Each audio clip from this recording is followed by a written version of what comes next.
こんにちは、ダニーです。今回は1泊2日の長野旅行に行ってきました。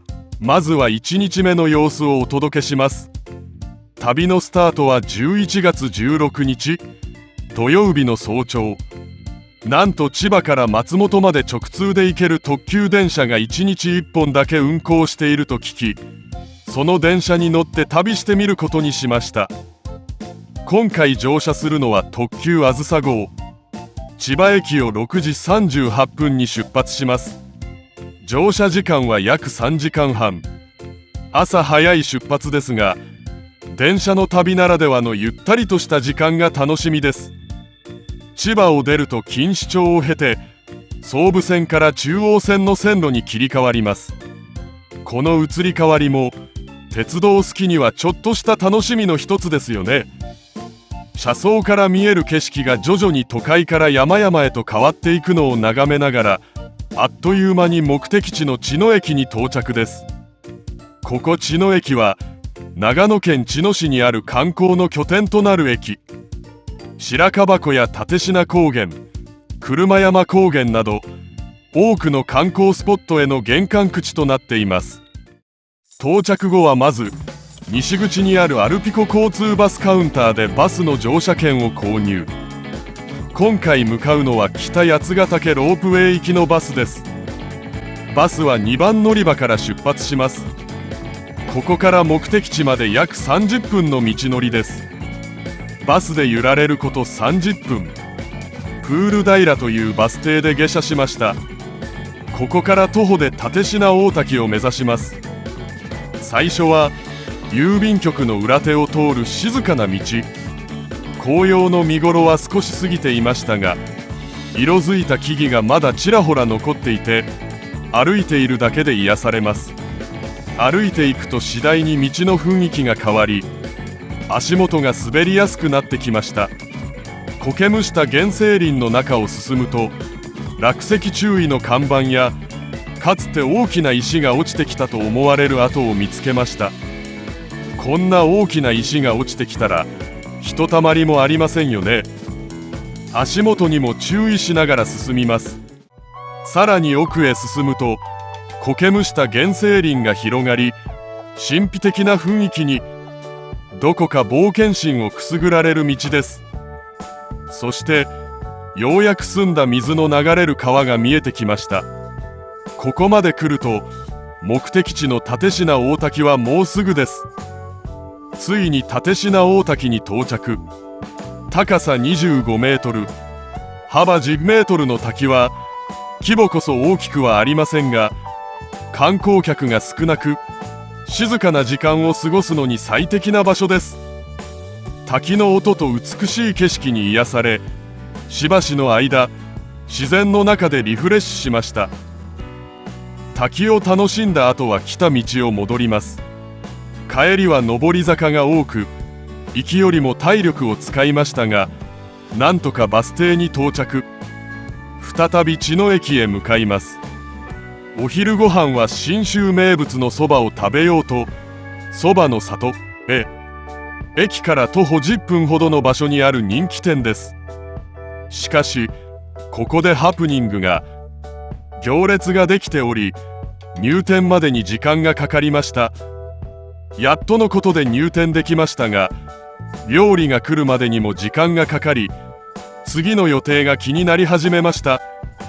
ようやく到着した10割胴づきそばは特別な方法で作られたもので、香り、風味、食感どれをとっても抜群でした。ただ次の予定が迫っていたので、5分でかき込むように食べることに。いつかもっとゆっくり味わいたいです。急いで食事を済ませましたが、駅までダッシュする体力もなく、予定していたバスに乗り遅れてしまいました。本日最後のバスだったため、予定を変更し、電車で上諏訪駅へ向かうことにしました。上諏訪駅は長野県諏訪市にある駅で、駅内には足湯があり、とても珍しい光景でした。駅から少し歩くと広大な諏訪湖が見えてきます。湖の中には初島という人工島があり、鳥居が立っているのが見えました。どうやら花火大会の打ち上げ場として使われているらしく、初島神社が建立されています。湖畔を散策していると、一列になって泳ぐカモやたくさんの鳥たちが見られ、のどかで癒されます。ちょうど遊覧船の出る時刻が近かったので、思い切って乗ってみることにしました。スワコスターマイン号という遊覧船に乗り込み、約25分の船旅を楽しみました。360度見渡せる展望デッキからは初島を間近で見ることができました。天気が良ければ富士山も見えるとのことで、少し残念ではありましたが、美しい景色と風を感じながらの船旅でした。遊覧船での旅を終え、再び上諏訪駅に戻り、次は宿泊予定地の松本に向かいました。松本駅周辺は栄えており、たくさんの商店街がありました。まずは栗おこわを買うために筑風堂松本中町店へ。栗おこわは長野県北東部小布施地方の伝統的な料理で、秋の味覚として親しまれています。その後、松本駅直結のショッピングセンター緑松本へ向かい、4階にある松本唐揚げセンターでディナーを取りました。ここではボリューム満点の山賊焼きと信州そばのセットを注文。山賊焼きは下味をつけた鶏の一枚肉に片栗粉をまぶして揚げたもので、調味料を使ってさまざまな味を楽しめます。信州そばも太めに切られており、食べ応えがありました。満腹になりながらも夜食の栗おこわを心配しつつホテルに向かいました。この日の宿は松本駅から徒歩1分のエースイン松本。立地が良く、朝食付きで便利なビジネスホテルです。部屋は広くはないですが、短期間の滞在には快適でした。ただ、空調が全室一括管理で自由に使えなかった点と、浴室が狭かった点が少し残念でした。今日は長い一日でしたが、美しい自然と美味しい料理を満喫できました。夜は予定を組み直しながら栗おこわをいただきましたが、冷めて硬くなってしまい、少し残念な味わいに。明日はどんな冒険が待っているのか楽しみです。それではおやすみなさい。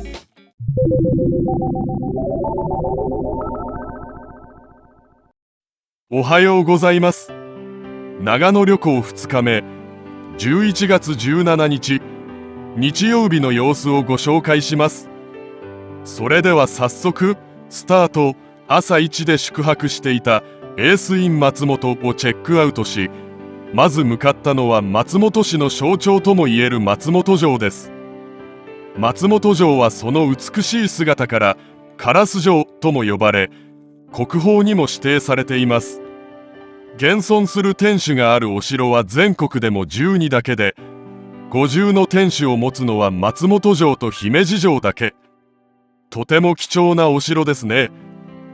このお城の歴史は戦国時代に作られた深市城に始まります。その後、江戸時代に現在の形へと改修され、日本最古の56階の天守として今に残っています。そんな歴史ある松本城を今回は外観からじっくりと鑑賞することに。城の周囲にはお堀があり、そこに咲く花々や泳ぐ鯉が景色をさらに引き立てています。また、黒を基調とした重厚感ある天守と背後にそびえる北アルプスのコントラストはまさに圧巻。朝の静かな時間に訪れることで、よりその魅力を感じることができました。次に向かったのは松本市時計博物館。この博物館は日本一大きな振り子型時計がシンボルで、建物の外からでもその迫力ある姿を見ることができます。1階の展示エリアでは時計の進化をテーマに、古代の火時計から始まり近代的な腕時計までの歴史をたどることができます。時計が庶民にどのように広まっていったのか、その背景が分かりやすく説明されており、とても勉強になりました。2階では華麗なる古時計の世界が広がっています。桶時計や懐中時計など装飾性に優れたアンティーク時計が数多く展示されていました。これらの時計は可能な限り動かした状態で展示されており、時を刻む音や針の動きを間近で楽しむことができます。機械の精密さに感動し、時計の奥深い世界に引き込まれました。